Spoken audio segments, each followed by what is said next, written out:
When we actually started working with Amlan on the ground in Kolkata, we realized that the kernel of what he's doing with children was so powerful that we began to think about what we could do in the digital space to capitalize on that. He's created these groups of health minders. They're called Dakabuko, which means daredevil in Bengali. They're mapping their community and then identifying what they want to change. And then they're going out door to door and actually educating people and trying to make that change. We realized that they were starting this new project of community mapping, and a light bulb went off in our head about what would happen if we were able to somehow add technology to that mapping idea. When we were in Calcutta, I showed them that in the map there was nothing. There was practically nothing. There were just the invisible people. In a place like this, where people don't even have an address, nobody really knows who lives where. If a fire or something breaks out, you can't go back and say who's missing. So they have, drawn on their own hands their community map, and their focus is on tracing the water sources, tracing the garbage bins. Who lives where, how many children are in what family, and what children need to be immunized. That's work that they've already been doing, but now they actually can plot it on a physical map. It's plug and play, so you can use Google Maps on top of your custom code.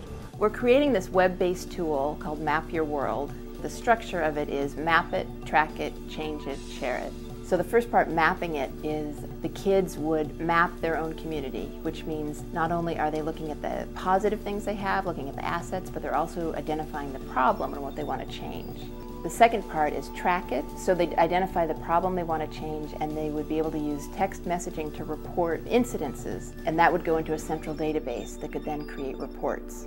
Most of the children have internet access. They don't have food or they don't have a proper bathroom or washroom, but they have mobile in their hands. It's a mobile mania in India. So they are tracking the trash and seeing that a man who is responsible to pick up this trash from the government is coming on a regular basis or not.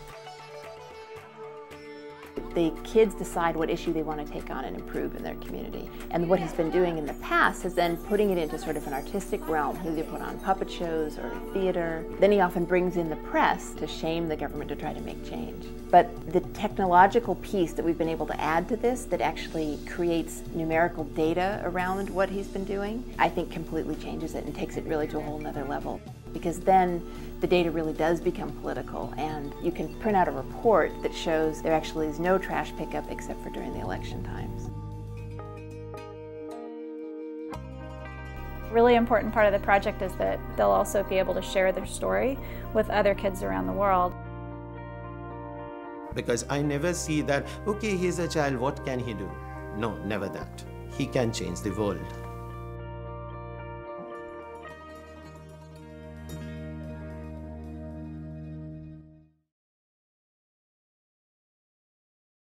The preceding program is copyrighted by the Board of Trustees of the Leland Stanford Junior University.